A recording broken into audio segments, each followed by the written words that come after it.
So this morning I want to talk about a very simple concept. Without Israel, there is no Messiah. None. Yet the Gentiles reject Israel. They claim that the Almighty has rejected Israel permanently and has replaced Israel with the church that somehow has become spiritual Israel. Folks, that is false. As I have pointed out in previous videos, in the book of Revelation, the church was never depicted as the woman who brought forth the man-child. Never. It was Israel with the crown of 12 stars. Israel will always be the one with the crown of 12 stars who brought forth the Messiah. But what the church has done, as a so-called church, or I should call them ecclesia, because ecclesia denotes a Gentile church, namely the Greco-Roman Gentile church. And what ecclesia has done, they have changed everything. They have changed the laws and the ordinances. They have changed exactly as it is written in Isaiah 24 and in the book of Daniel.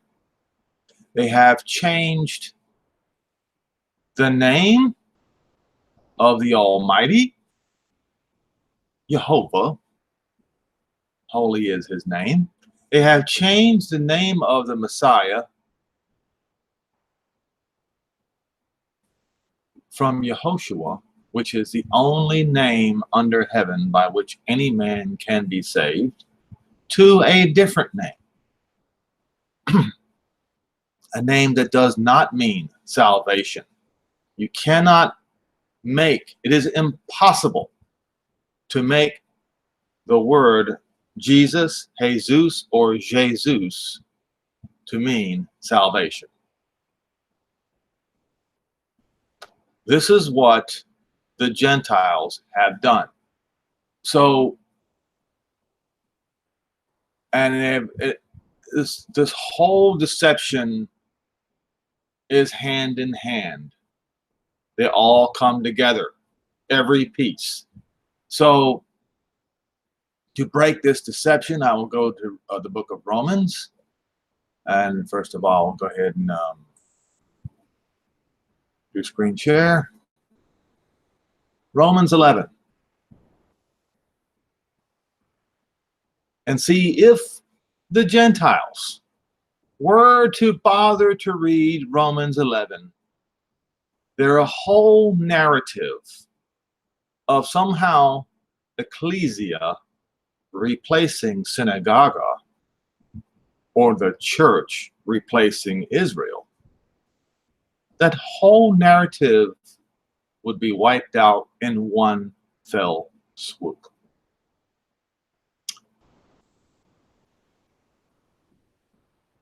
You read the whole chapter. It's so easy. So, we'll start in verse 11. I say then, have they, the 12 branches of Israel, stumbled that they should fall? Jehovah forbid, but rather because of their... Does he... Let me ask you a question. Does Paul contradict himself? No. The implication is here, but rather through their temporary stumbling, salvation is come to the Gentiles for to provoke them to jealousy.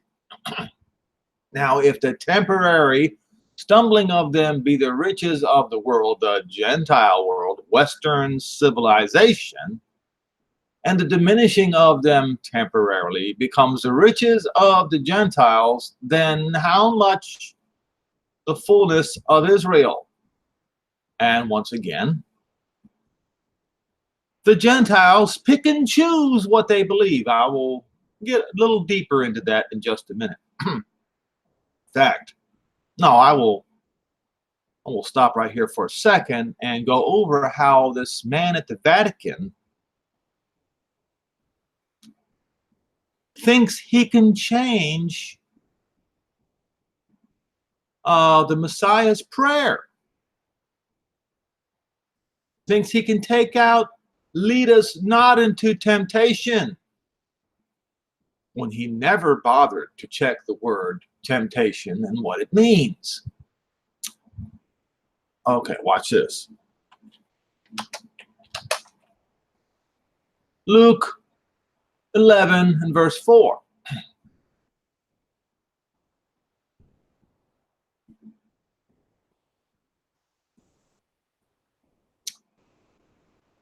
And forgive us our sins, for we also forgive one another that is indebted to us. It should read, and forgive us our sins as we forgive everyone that is indebted to us. Then it says, and lead us not into temptation, but deliver us from evil. Now, if the man at the Vatican were to read the rest of it, but deliver us from evil, you would notice two opposites in this one sentence. Lead us not into temptation, but deliver us from evil. So we will examine this. He never bothered to check the translation here. Temptation, experiment, a trial. A trial. What is a trial?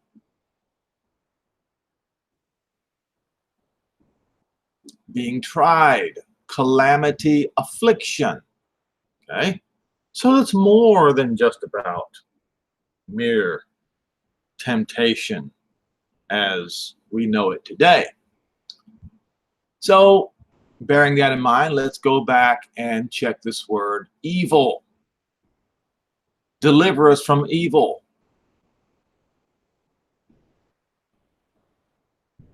Pain, laborious trouble.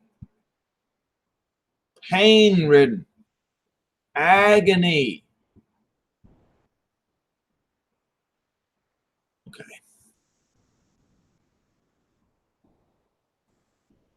So, when we read this particular passage, the temptation, the trial is talking about calamity and affliction. You see, two opposites lead us not into calamity and affliction, but deliver us from pain and agony. Pain and agony comes from calamity and affliction. And it is in reference to,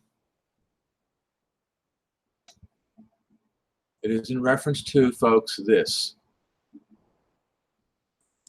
Revelation 3.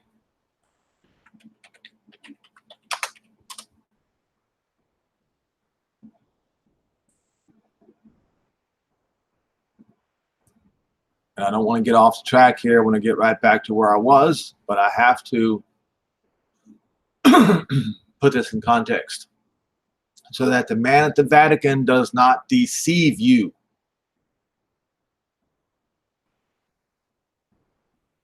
To the messenger of the church in Philadelphia write, these things says he is holy and that he is true.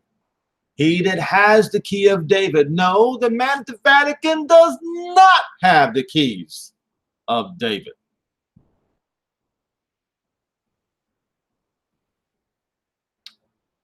He that opens and no man shuts, and shuts and no man opens. Who is that? Yehoshua, Messiah. Not to be confused with Jesus. I know your works. Look, I have set in front of you an open door. What door is that? That is the door to Jerusalem. Because you see, the key of David opens the door to the kingdom in Jerusalem. And no man can shut, for you have a little strength, and you have kept my word, my statement, my speech, and have not denied my name. The name is Yehoshua. Any other name is a denial of his name by default. I'm going to use that word by default quite a bit here in this particular video.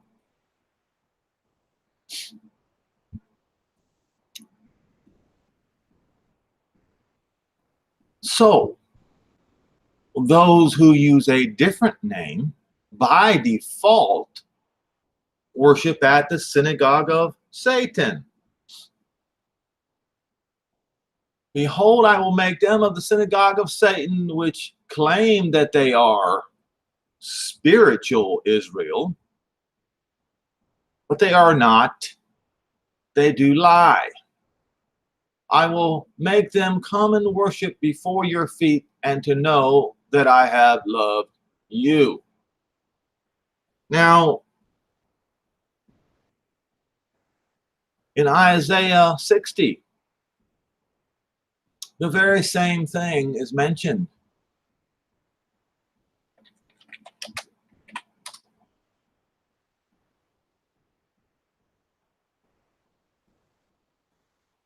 Concerning what?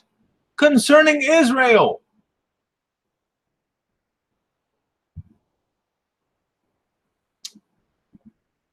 Verse 14.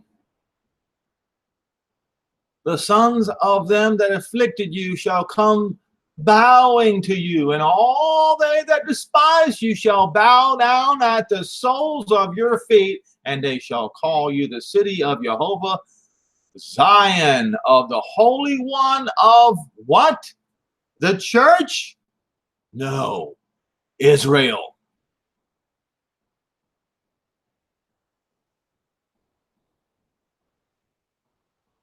How then is this Gentile church in Philadelphia going to receive the same honor as the people of Israel? I'll show you. Now, first of all, before I continue with verse 10, let me remind you that he has set before them a Gentile church, Philadelphia, an open door to Zion, to the kingdom in Zion, in the same way that Israel is going to have the door open to them. Why? Because they had a little strength. They have kept his words and have not denied his name. What is his name? His name is, in long version, Jehovah is salvation. In short version, it's Yehoshua, not Yeshua, not Yeshua, but Yehoshua, because Yeshua only means salvation. It has to have Yehoshua, which is Jehovah is salvation. Have not denied by name. So if those of the Gentile church are willing to use the name properly, confess the name properly, and not replace it with a false name, they will be allowed to come into the kingdom of David along with the people of Israel in that day. So when it says right here, behold, I will make them that were of the synagogue of Satan, which they say that they are Jews and are not, but do lie, I will make them to come and worship before your feet and to know that I have loved you. What he's saying is he's going to give them citizenship, equal citizenship with the people of Israel when they're brought back to Zion as written in Isaiah 60. Not replacement. I will Go back to Romans 11 and make this plain and clear so that even a child can understand it. Now I'll go to verse 10 here. Because you have kept the word of my patience, I will also keep you from the hour of temptation. Okay, because you have kept my word. So this is where it says, because you have kept the word of my patience, is a restatement of where it says, you have kept my word and have not denied my name. They come together as one. Because if you deny his name, you have not kept his word. If you keep his word, you will not deny his name. Because his name infers that he is the Moshiach of Israel. And a false name, a Greek name, a Roman name, infers that he is not the Moshiach of Israel. Then it says, like I said, because you have kept the word of my patience, I will keep you from the hour of temptation. Yes, that word that the man at the Vatican told you to throw away or told you to modify. This is not about temptation of the flesh. No. No, this is about a fiery trial. A fiery trial with calamity and affliction.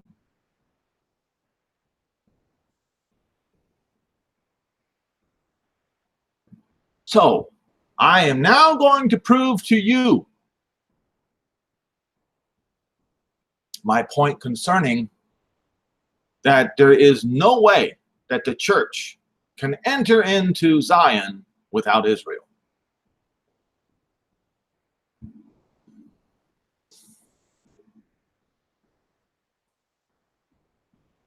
Verse 15, for if the temporary casting of the Romans 11, if the temporary casting away from them be the reconciling of the Gentile world, what then shall the receiving of them be but for life from the dead? Who is them? That's Israel. In other words, what he's saying is the receiving of the 12 branches of Israel is going to be greater than the blessing that was temporarily bestowed on the Gentiles. Because if the first fruit is holy, that would be Yehoshua, the Moshiach, is holy, then the lump is also holy. That would mean Israel is holy too. You cannot have one without the other. Without breaking the promises to Abraham, Isaac, and Jacob.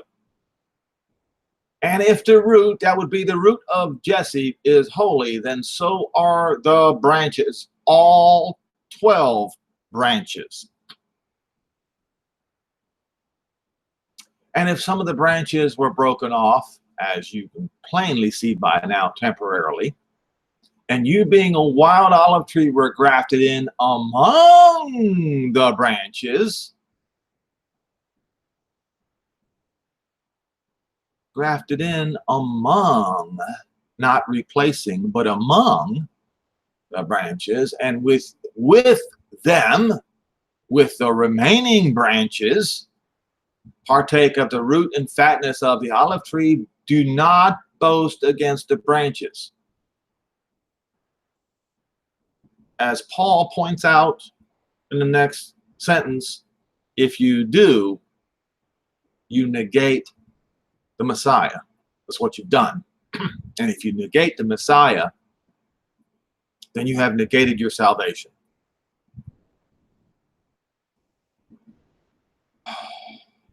Because if you boast, you don't bear the root.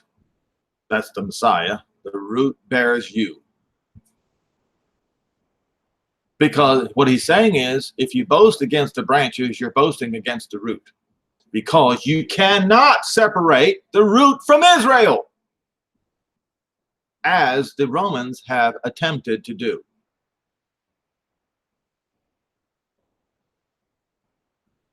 You will say then the branches were broken off that I might be grafted in. Well, because of unbelief they were broken off, and you now stand by faith. Be not high-minded, but fear. For if Jehovah spared not the natural branches, that is in 70 AD or 70 CE, take heed lest he also don't spare you either. Look at the goodness and the severity of Jehovah on them which fell severity in that generation, but up towards you goodness, if you continue in his goodness. Unfortunately, the Gentile has not continued in goodness.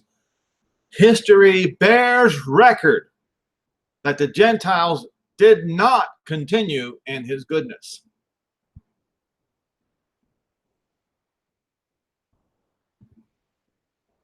Beginning with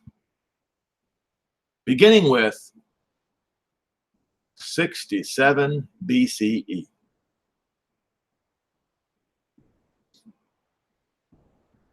And the murder, rape, and pillage of the Jews, generation after generation after generation, proves it.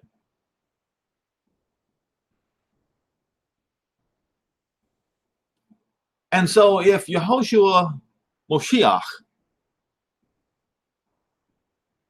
held the murders and the pillaging that the leadership of the Jews did in his generation, if he held it against that generation of Jews, how much more is he going to hold the same thing against the last generation of the Gentiles?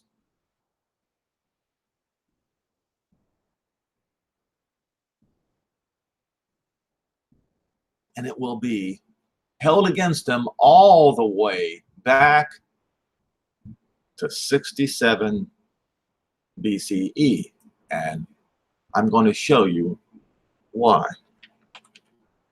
I'll show you how. Revelation 11.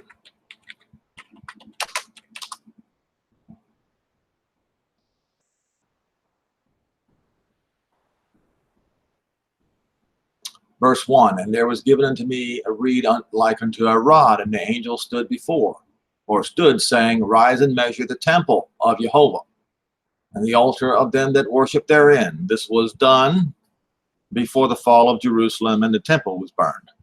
But the court which is outside the temple, leave it out, and measure it not, for it is given unto the Gentiles, and they will tread the holy city down for 42 months. The war would last for 7 years, but the treading down of the holy city lasted for exactly 42 months, from the spring of 67 BCE to the fall of 70 CE.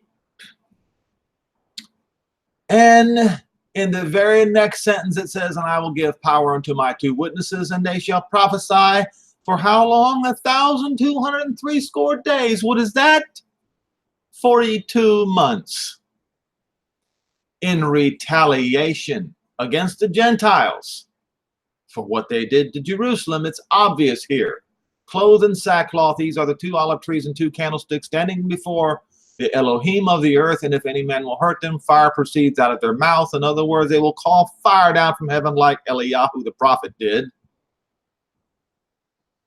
Devours their enemies, and if any man will hurt them, he must be in this manner be killed. They have the power to shut heaven that it rain not in the days of their prophecy. How long is that? 42 months, 1,260 days, or 3.5 years as payback. See, the Jews in Jerusalem in those days were shut in by a siege, and they starved to death, many of them. It was torture and torment. It was. Paul warned the Romans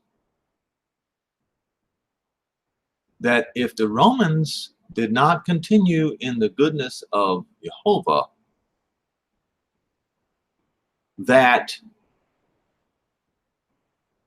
terrible things were going to happen to them. Severity.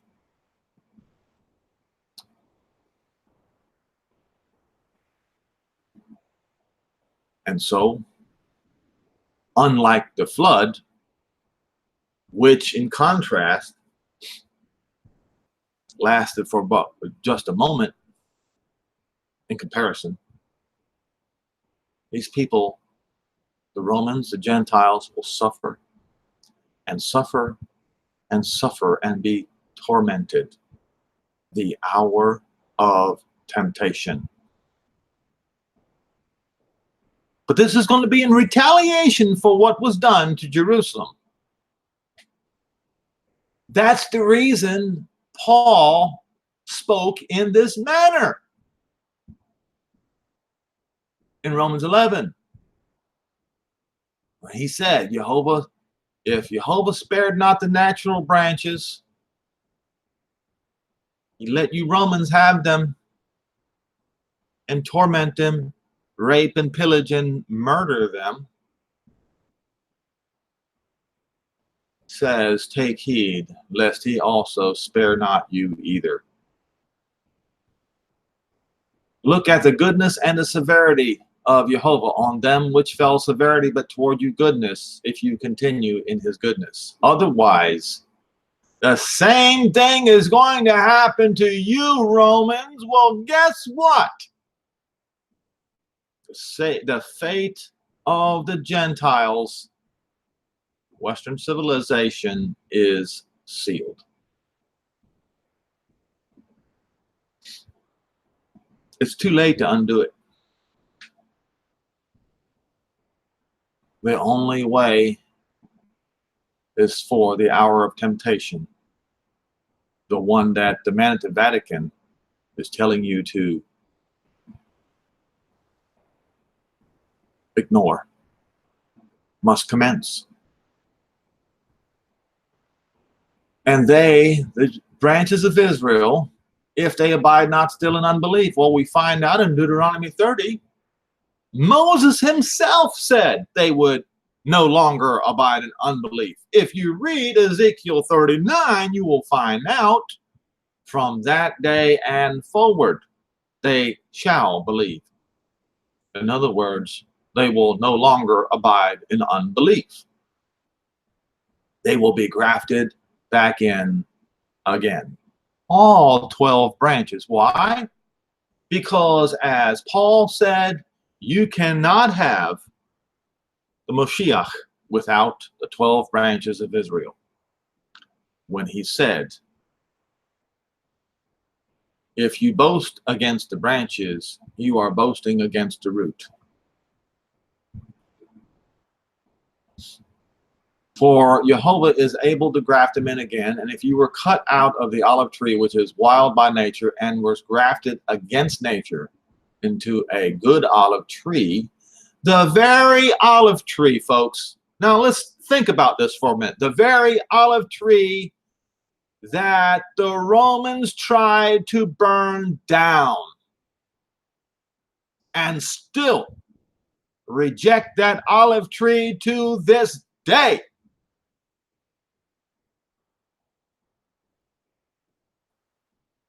They reject it to this day. How much more shall these, the natural branches, be grafted into their own olive tree?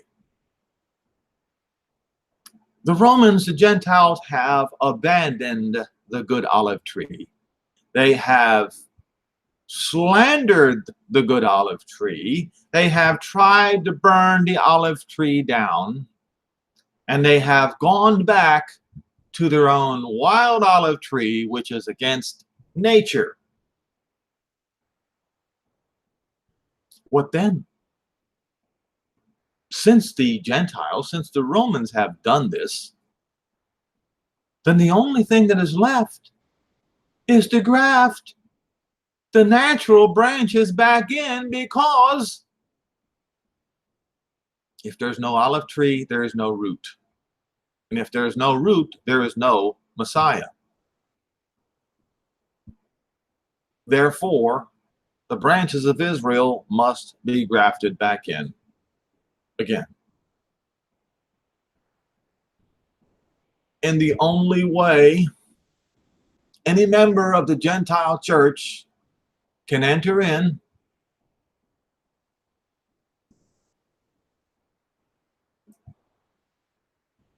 is this way.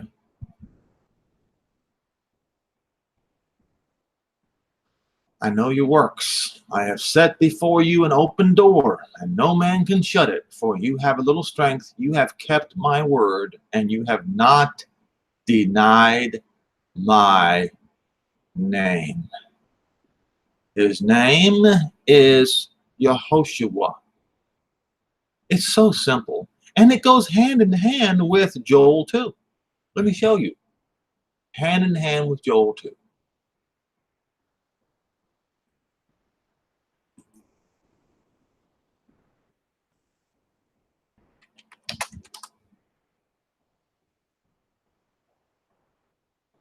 This is the restoration of Israel promised here. All right?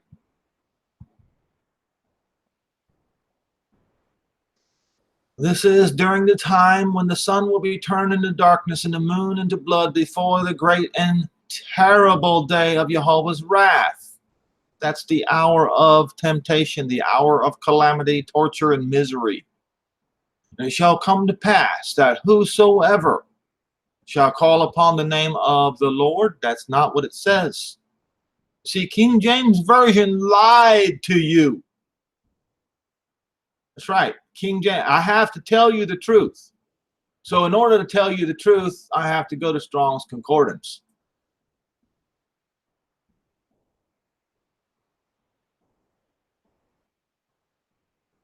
Whosoever shall call upon the name of the Lord, is that what it says? Nope.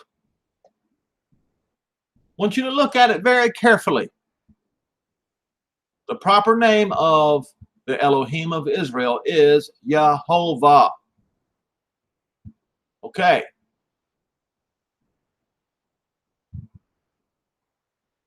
It shall come to pass that whosoever shall call upon the name of Jehovah shall be delivered. What does it say right here? To slip away. To slip away.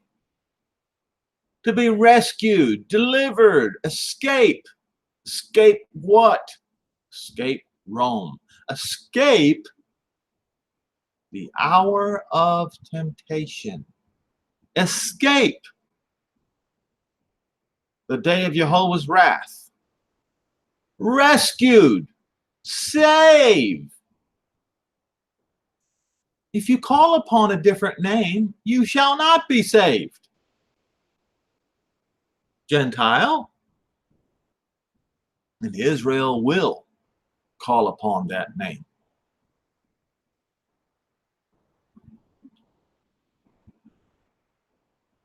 So within the name, let's see. Let's find it here.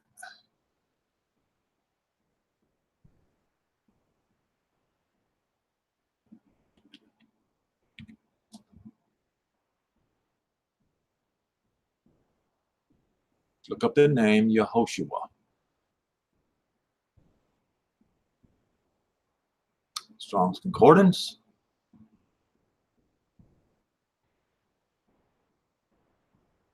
You see this?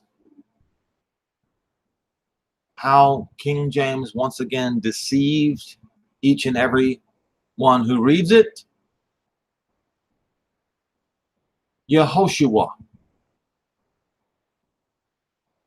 The one who they called Joshua, his name was Yehoshua.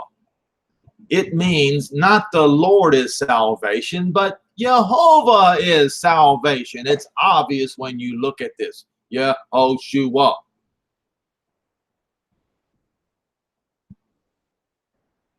Now, there can be no name under heaven by which anyone can be saved. Jehovah is salvation. Why? Because Yehoshua, the first one, led the children of Israel into the promised land. The second one is going to lead bring the children of Israel from the four winds, from north, south, east, and west, but mainly from the west, into the promised land. And any Gentile, like Rahab, who has done a work of kindness to the Israelites.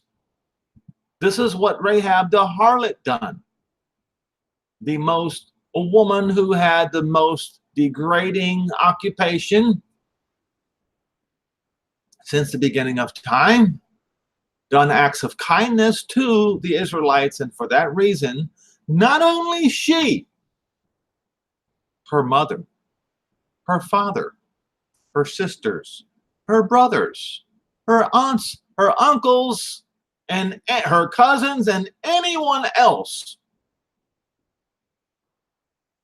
of her family that could fit into her house were saved. This is how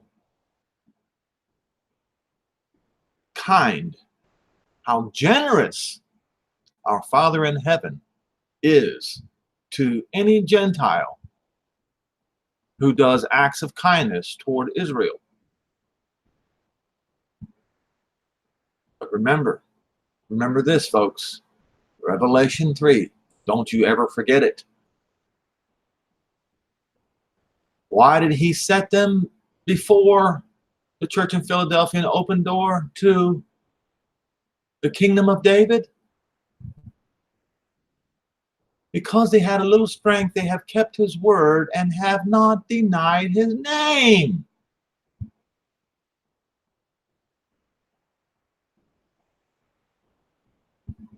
Once again, Yehoshua declares honor to Jehovah, saying that the Father, Jehovah, is salvation. This name is holy because the name Jehovah is holy. Therefore, you may not mess with that name. You may not add to it. You may not subtract from it. You may not change the meaning of it. You may not change the linguistics of it.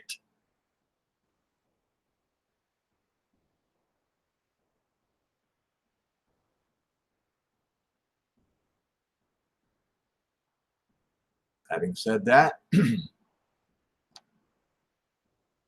we'll go back to Joel 2, or Joel 2, one more time.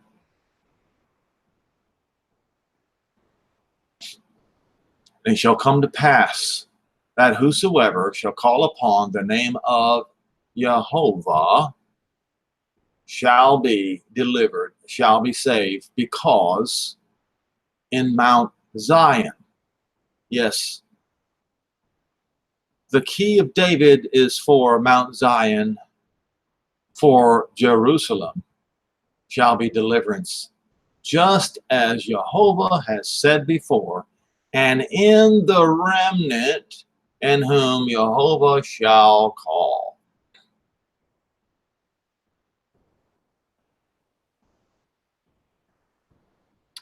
And as I have recently learned, they will be transported over to Israel by the angels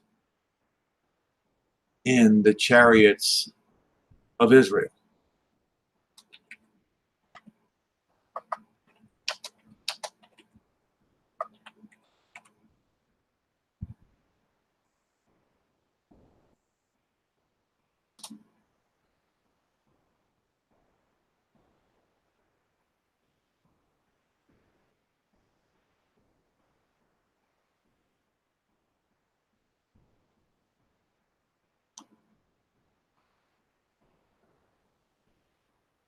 Look how many times this is mentioned here. Or it's mentioned twice. I didn't realize it was mentioned twice.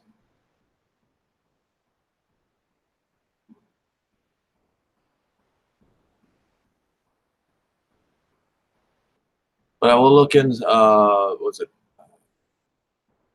2 Kings 2 and verse 12. When Eliyahu was taken up,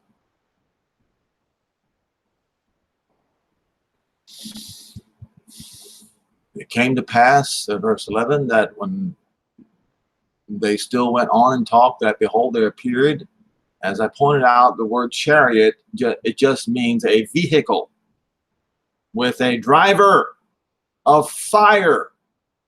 In other words, it was, what do you call it? How do you say this? It operated by fire. And horses of fire. Now, as I pointed out in my last video,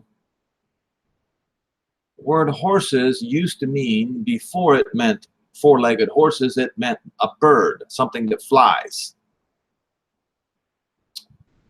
Verse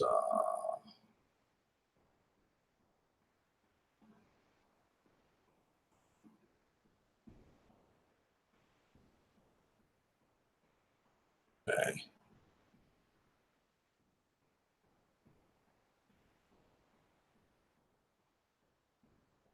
This actually is chariot. Okay, hold on.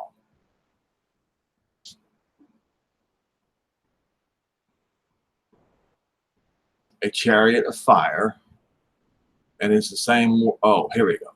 I clicked the wrong word. Horses.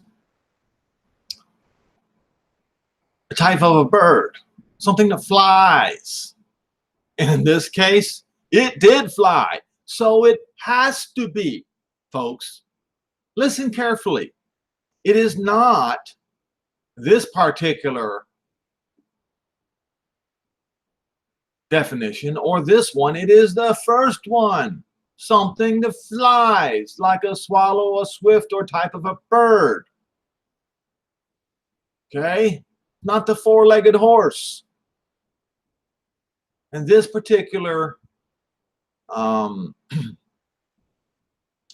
first one, the first definition was, in my opinion, had to do with the flying that took place in the days of Noah. In other words, Noah and his children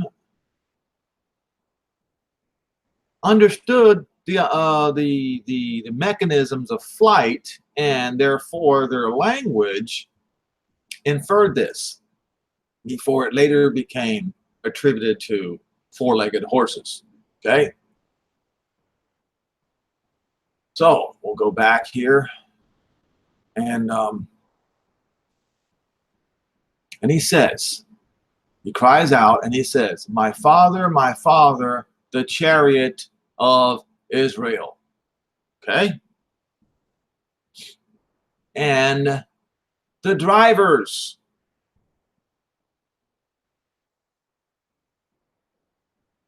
So this infers this is the way that all Israel is going to be gathered back. Now, I haven't seen it in this other scripture before, so I want to look at it. 2 Kings 13:14. I didn't realize it. This is interesting. This is my first time that I saw it. 13 verse 14, and I wonder,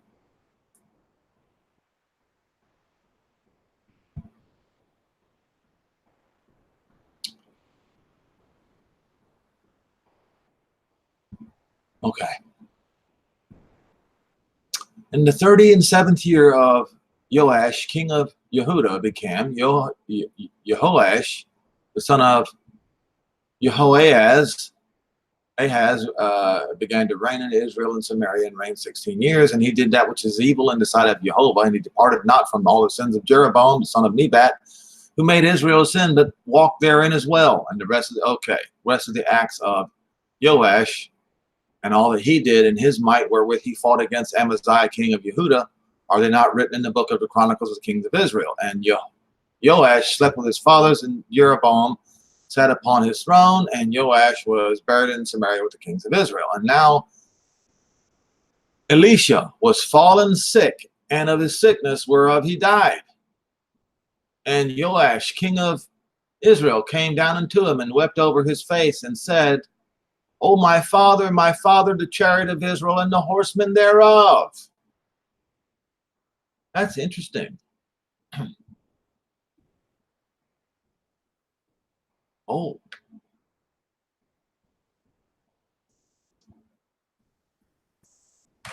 That's interesting. And Elisha said unto him, Take bow and arrows. And he took upon him bow and arrows. And he said to the king of Israel, Put your hand upon the bow. And he put his hand upon it. And Elisha put his hands upon the king's hands. And he said, Open the window eastward. And he opened it. And then Elisha said, Shoot. And he shot. And he said, The arrow of Jehovah's deliverance and the arrow of deliverance from Syria, for you will smite the Syrians in Aphek until you have consumed them. And he said, Take the arrows, and he took them, and he said to the king of Israel, Smite upon the ground, and he smote 3 times and then stopped. And the man of Jehovah was wroth with him and said, You should have smitten 5 or 6 times.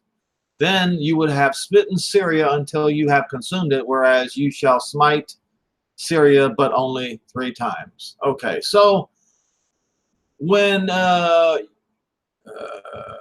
Joash, the king of Israel,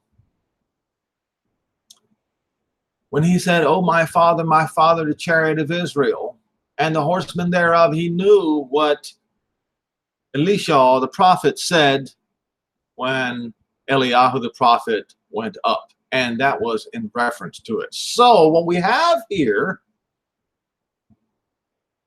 is Joash, the king of the lost, what later became the lost 10 tribes of Israel, saying the same thing, cementing Israel's fate in the last days. Not only was it the prophet who said those words, but the king of the lost 10 tribes of Israel himself cemented that as a prophecy of what shall happen to the lost 10 tribes of Israel, and all Israel for that matter, in the last days. The chariots of Israel that are going to gather up and be driven by the charioteers, namely the angels, and they will do this.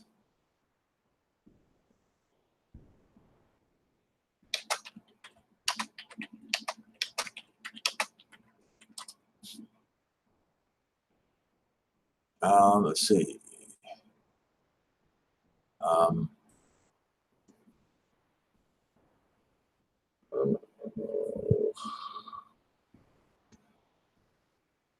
I'll have to use Google.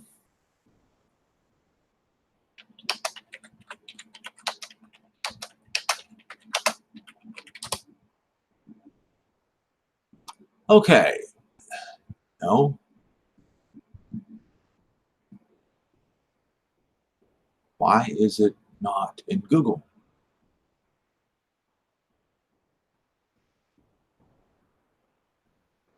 I'm trying to remember what other passage that goes along with it. It's very, very, very important because it has everything to do with what I'm talking about right now.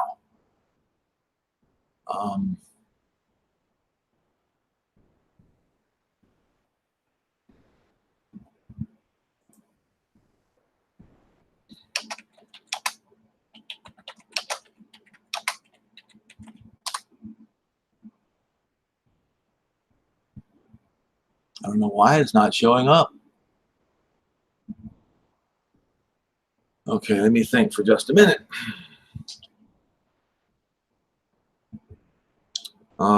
Send them. Oh, hunters and fishers. That's what I'm looking for.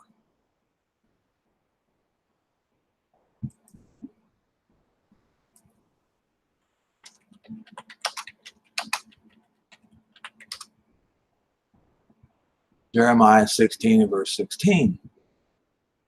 Now, please, folks, bear in mind that there was a preacher who claimed that the Nazi Germany were the hunters and the fishers. That I can't remember what the guy's name was.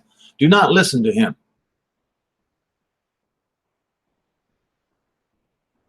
16:16. We'll start in verse 14. Therefore, behold, the days come, saith Jehovah, it shall no more be said, Jehovah lives, that brought up the children of Israel out of the land of Egypt. But Jehovah lives, that brought up the children from the land of the north, and from all the lands where he had driven them, and I will bring them again into their own land, and that I gave to their fathers. Behold, I will send for them many fishers, saith Jehovah. Right? Many fishers? Who are these fishers? They are the charioteers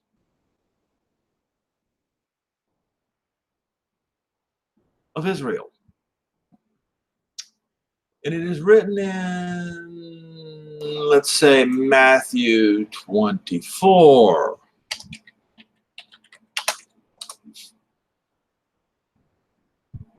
I think it's Matthew 24. All right.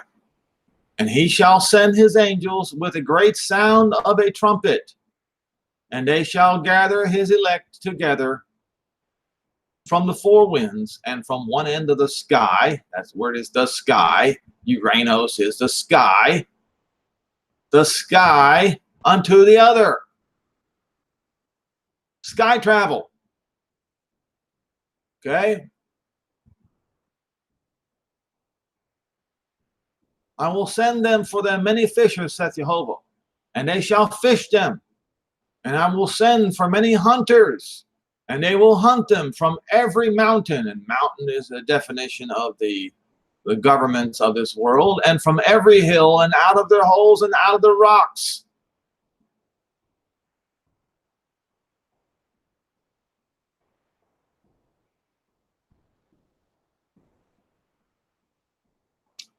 Now, listen, folks. Let's read this. For my eyes are always on them, and they are not hid from my face, neither is my iniquity hid from their eyes. But before he does this, he's going to recompense their iniquity and their sins double. He did it. Now, double does not mean 3 times, Gentiles. It does not mean forever. It only means twice. If you can count to 2, which apparently some Gentiles cannot count to 2. It happened with Nebuchadnezzar. He was number 1. And then it happened with Titus, the Roman general. That was number 2. There is no number 3. Double. But first, I will recompense their iniquity double, because they have defiled my land and filled my inheritance with their carcasses of their detestable and abominable things. So, when the time of the Gentiles comes to an end, it's over. There is no third desolation of Jerusalem, folks, in spite of what your preacher may tell you. O Jehovah, my strength, my fortress, my refuge, in the day of affliction, the hour of temptation. Day of affliction. We read what what the word temptation was. It was affliction. Was it not? Of course it was. In those days the Gentiles shall come to you from the ends of the earth, and shall say, surely our fathers have inherited lies and vanity, wherein there is no profit. The Gentiles, after they have been dashed to pieces with a rod of iron, will realize they have been lied to. That's right. They have been lied to. Because you see, on Sunday morning, that graven image you Gentiles worship is verse 20. Shall a man make gods unto himself, and they are no gods at all?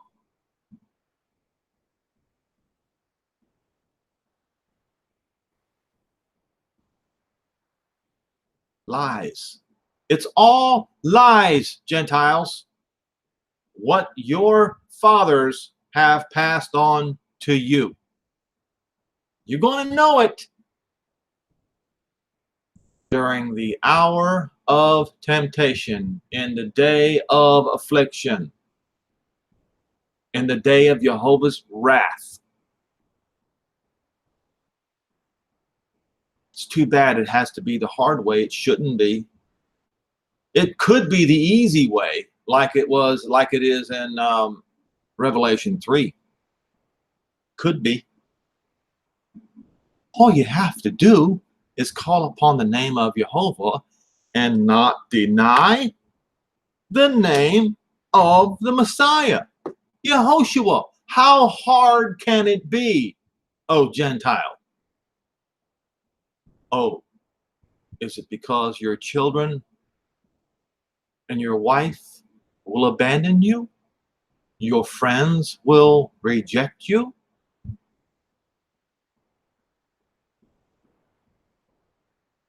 It is better to be rejected now by your friends and your family than to be rejected by Yehoshua, the man whose name you have denied.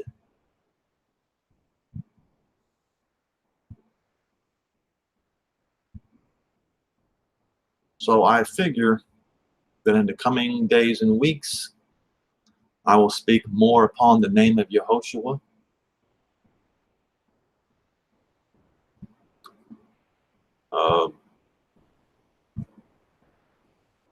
Hopefully, more Gentiles before the time is up.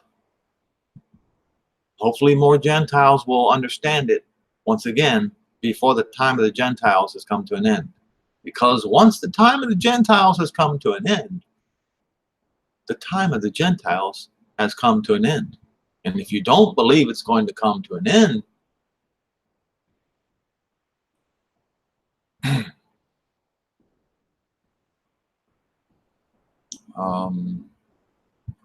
see, I believe it's in Luke 21. I think, where is it? Yeah, right here in verse 24, where it talks about this is the second time that Jerusalem was destroyed. And they shall fall by the edge of the sword and shall be led away in captivity, and all nations in Jerusalem shall be trodden under of the Gentiles until the time. See that word time? What does it mean? It means time, season, kairos, of the Gentiles be fulfilled, is finished, complete, over, done. There is a time limit. Call upon the name of Jehovah the Father now. In the name of Yehoshua, who comes in the name of the Father.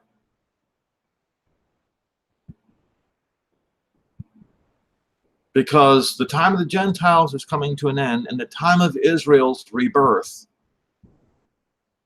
is beginning. And they, Israel, as Moses said, they're going to believe. It's not if. Deuteronomy 30. There's no if here. Verse 1, and it shall come to pass when all these things have come upon you, the blessing and the curse which I have set before you, and you shall call them to mind among all the nations where Jehovah your Elohim has driven you. Does it say, and if you will return unto Jehovah your Elohim and obey his voice? No, that's not what it says. It says, and you shall return to Jehovah your Elohim and obey his voice according to all I have commanded you this day. You and your children with all of your heart and with all of your soul. And it should say, Jehovah, your Elohim, will return your captivity. Well, when we read in Ezekiel 39, you see that he returns the captivity first, and then they shall believe.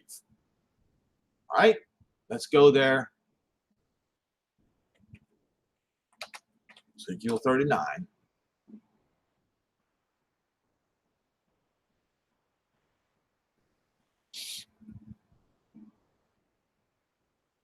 See if I can find it.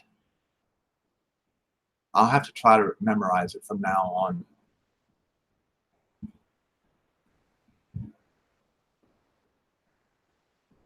There it is right here.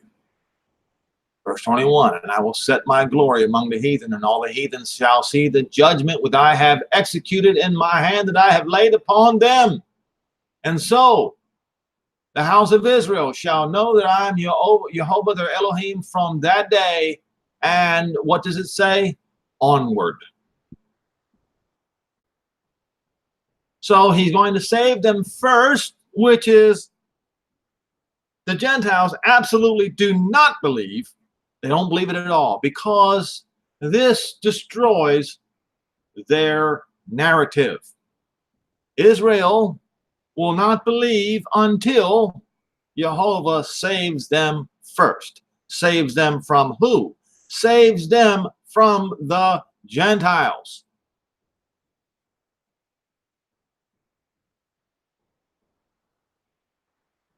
Saves them from you, O Gentile.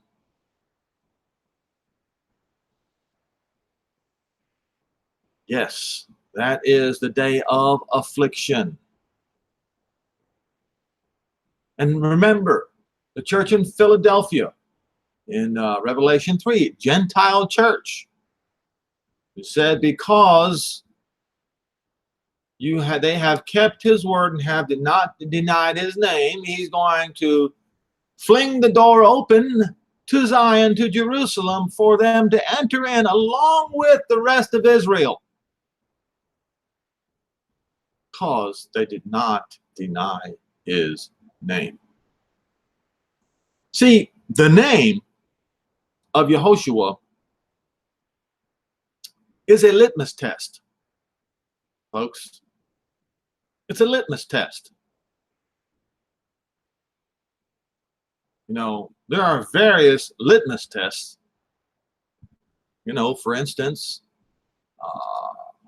to test and see how much acid you have in your body, or to test a woman to see if she's pregnant or not. The name of Yehoshua is the litmus test for the Gentiles.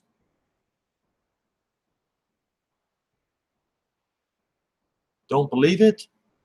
Do you want to put it to the test? Well, if you're going to put the name of Yehoshua to the test,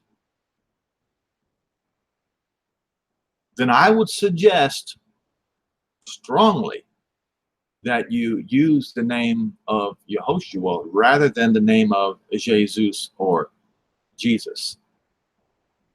Don't be the fool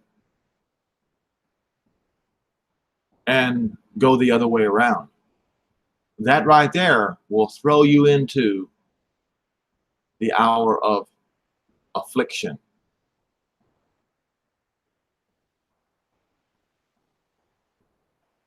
It's not hard, folks.